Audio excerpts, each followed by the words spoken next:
Hello, and welcome to Seem Like a Good Idea podcast. I'm your host, Mike Russo, and this is where I dive into the key decisions that shape the careers of some of the world's top executives, entrepreneurs, and investors, exploring the outcomes of ideas that seem great at the time. Today, I'm excited to be joined by Spencer Rascoff. Spencer co-founded Zillow. He's former CEO and is co-founder and chairman of Pacaso. Spencer, welcome to the show.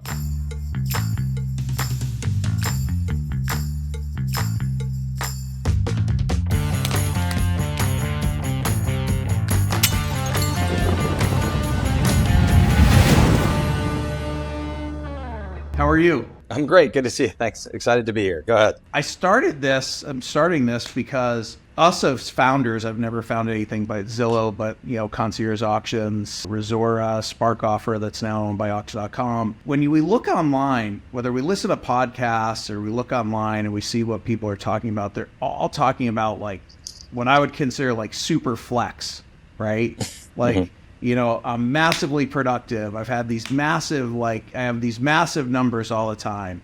And when I actually went to be partners of the Sotheby's in Aspen, Colorado, we wound up sponsoring this play. The company was it was 2006. It wasn't doing particularly well, mostly misrun by the management. And I get there and the owner says, "Hey, we owe $50,000 to this producer of this play in Aspen," right?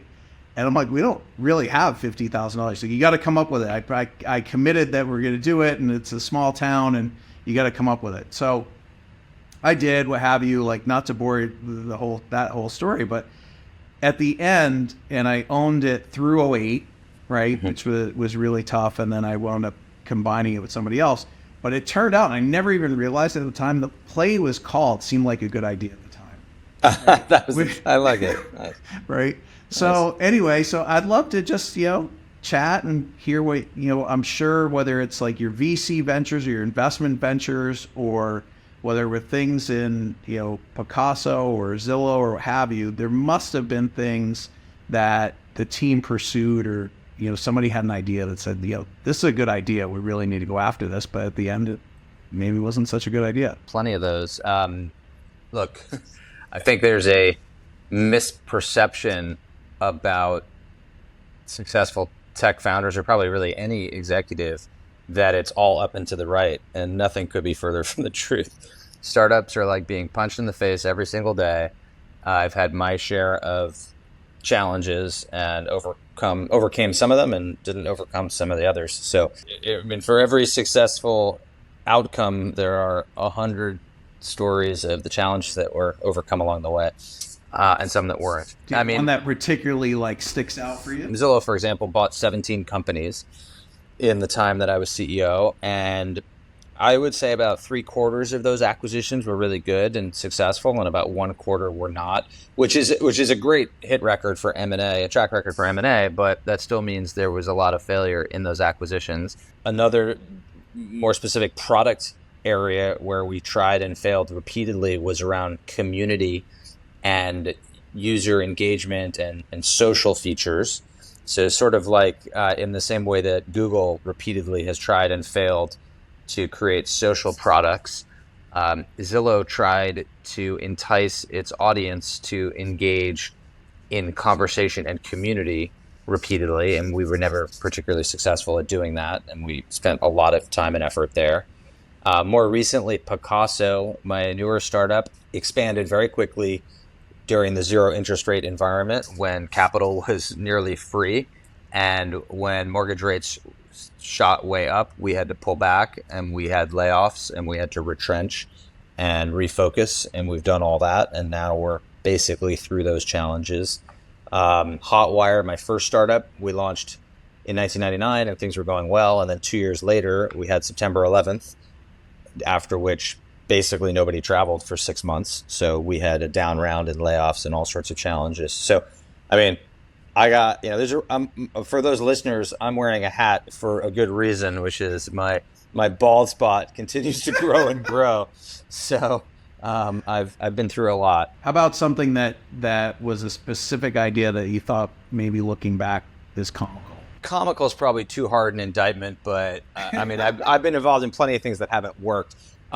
So in the 5 years that since I've left Zillow, I've started, I think, Wow. nine.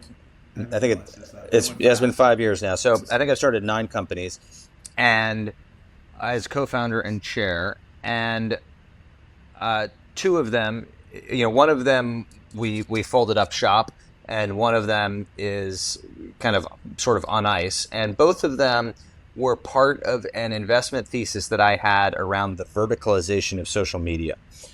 And the thinking goes like this: social media is so ubiquitous now that there are going to be some categories that deserve and will end up with their own vertical properties in social media. So Strava is a great example for running, or All Trails for hiking, or Peloton or Fitbit for exercise, or LinkedIn for your career. You're not likely to talk about your new promotion on Strava, and you're going to do that on LinkedIn, and you're not likely to talk about your run on Instagram. You're going to do that on Strava, etc. And so I started a food social network called Recon Food, aiming to create a vertical social network just for food, for cooking, and for restaurant food.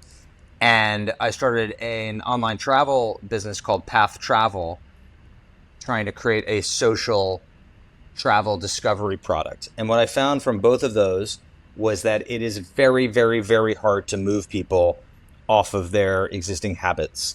That in the case of social media, they're pretty used to Instagram and TikTok and other existing social media. And in the case of online travel, they're very used to their travel habits, whether it be Google or Kayak or Booking.com, Expedia, etc. And it's just really hard in the consumer space to move people into new verticals unless there's some killer feature that really, that the incumbent just does not provide. So in the case of Strava, for example, the killer feature is tracking your run. In the case of Queue, which is one of my startups, which is discovery for streaming content for TV and film, the killer feature is tracking what to watch, figuring out what to watch and where to watch it. And so it's really hard to move people unless there is some killer feature that goes deep in your vertical that the horizontal services like those in social media won't provide or don't provide. I can identify with that. Right. I actually heard, I forget his name, is one of the famous product managers. He's at Typeform now. And his personal investment thesis is that if somebody's not using your product at least 3 to 5 times a week, then he doesn't invest in it, right? Because it'll never become habit forming. And, I live that a lot with Spark Offer too, right? Trying to go and say, hey, use this to make offers, or there's just not enough. I actually have joked and say, if I do anything else in real estate again, it's going to be around rentals. You have a daughter in school at Boston, and I've got, one kid at JP Morgan. He's now just moved into his 3rd apartment in 2 years, right? They're massively frequent. So changing behavior is hard. I saw somewhere else you tell the story that at Zillow that you tried auctions. In 2005 and 2006, we spent months thinking about different ideas in real estate, and in order to come up with the founding idea for Zillow. And what we observed a couple things. One thing that we observed was that the existing tools at the time weren't very good. And if you could combine a number of the tools, you could have something special. Those tools were Google Maps, property data from certain county websites, and then MLS data, which generally wasn't accessible to consumers at the time. The second thing that we observed was that price discovery was a real problem for consumers. Trying to figure out what a home is worth seemed like something that a lot of people would care about. Buyers would care about, sellers would care about, looky-loos would care about, real estate agents would care about. And the services at the time that were trying to figure out what houses were worth were really just lead gen businesses that did not tell you what the house was worth. Instead, they just tried to generate the lead, and then they sold that lead to an agent who would tell you what the house was worth. So that was the opportunity that we saw in front of us. The first way to try to create price discovery was through auctions, because auctions are the best way to generate price discovery. It's exactly what The market clearing price for a home as discovered by an auction is the price for the home. And we tested some auctions. What we concluded was that all due respect to you and all the hard work that you put into auctions, we concluded that America wasn't likely going to be a big auction market the way you have in Australia and New Zealand and some other places. Listeners might be surprised to know that about a quarter of all homes sell in Australia and New Zealand at auction. In some cities, more than a quarter. So it's very normal in some parts of the world. In the U.S., an auction is still considered kind of an oddity. It's something weird happening at that home. And of course, concierge auctions, tried and succeeded at trying to change that perception, especially at the high end. But most people just are not used to the concept of an auction. So anyway, yes, at Zillow, we tried auctions, and then we moved on to a second forward price discovery, which was just our automated valuation model, which took a stab or a Zestimate at determining what homes were worth. And, that became the de facto, right? People don't know what AVMs are, but they know what a Zestimate is, right? By the way, no offense taken. I stopped, it's funny. I just read, and it's been pretty well publicized since the last dance for Michael Jordan, of this house in Chicago that's been for sale for like 12 years. I auctioned that house in like 2015, I think it was. Oh, really? And yeah, and I could have sold it for $8 million, but he didn't want it, right? But he still has it nearly a decade later, right? And even everything we did at concierge auction is a fraction of the entire luxury market. When I was at concierge, and also for the short time I was at Sotheby's after Realogy bought it, back when it ascended, the Sotheby's auction guys, or the high-end car auction guys like RM or Gooding, used to come to us and say, like, you guys are amazing. Like, I don't know how you get these prices for these houses, because for us, everything's transportable, right? For you got to sell like a fixed asset. It's not changing in a fixed place, right? And quite frankly, usually it's expensive to maintain, right? You can't just stick it in a garage or a vault or anything like that. One thing that I think is really enlightening that you said, that is the misperception of almost everyone in the U.S., and I even used a different number. A lot of people that are pro auctions, especially when you come through a hot market like we had done after the pandemic, they say like, oh, like we're going to do auctions here. It's going to become like everything in Australia is an auction. It's like, no, it's not. Right? I actually use the number in the cities about 50%. Okay. You were the first person that ever heard say 25%. You're probably right. I think that's nationwide, but in cities it might be 50. I'm not sure. Yeah. They also charge a lot lower commission fees. That is true. So one last question, and I won't hold you. Will all these commissions that were going through this model seem like a good idea at the time by like NAR putting forth all these rules? Or does it stay, or is it just like, oh man, like that seemed like a good idea, but it's not? I think it's too early to tell. The commissions in the U.S. are about 5.2%, 2.6% on each side, and most transactions have a buyer's agent and a seller's agent. And the settlement, the class action settlement still permits cooperative compensation to persist, wherein the seller's agent shares commission with the buyer's agent. If it had forbidden cooperative compensation, then I think a lot of buyers would not use a buyer's agent, because if they had to pay for it out of pocket, they would choose to be unrepresented, which is how it works in Australia, for example. However, cooperative compensation was permitted in the class action. The only thing that was prohibited was the communication of the cooperative compensation information in the MLS. Right. So if agents just start communicating the cooperative compensation information in other ways, which is what they've been doing so far, then I don't think there's that much change to the industry, to be honest. I think maybe commissions come down a little bit. Instead of 2.6, perhaps it's 2.3 and 2.3, because some buyers and sellers negotiate a little bit more because they feel emboldened.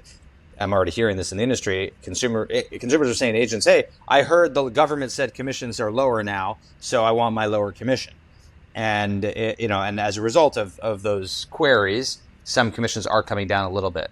The wild card remains the DOJ. If the DOJ comes out and says, hold on, that settlement does not go far enough, listing agents cannot share commissions with buyer agents, then commissions are going to really plummet. And there'll be real structural industry change, including a lot fewer real estate agents. It doesn't appear that that's what the DOJ is going to do. It appears that the DOJ is going to just sort of look the other way on that issue, even though they've raised concerns about it. And as one industry executive said to me, describing it, he said there was an asteroid headed towards our planet that was going to have an extinction level event, and it seems to have just sort of glanced off of our atmosphere.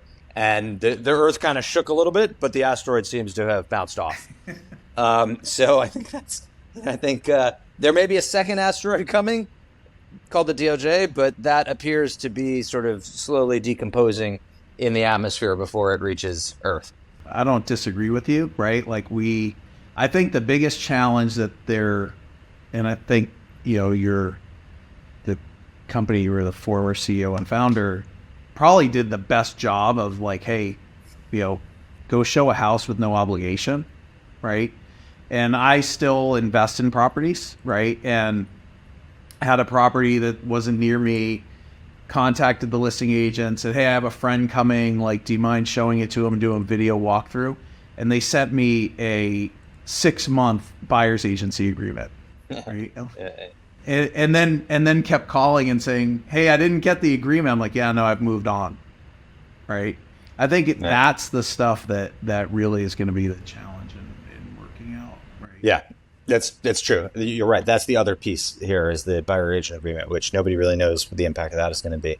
Although we have a little bit of an indication because there have been states that have been requiring that for quite some time, and it hasn't changed really much of anything. So perhaps that will also be much ado about nothing. But we'll know in a year or two. Yeah, awesome. Well, this was great. Thank you, Mike. Good to see you. Congrats on the new podcast. Yeah, thanks for taking the time to be a guest. Absolutely. All right, great. Thank you.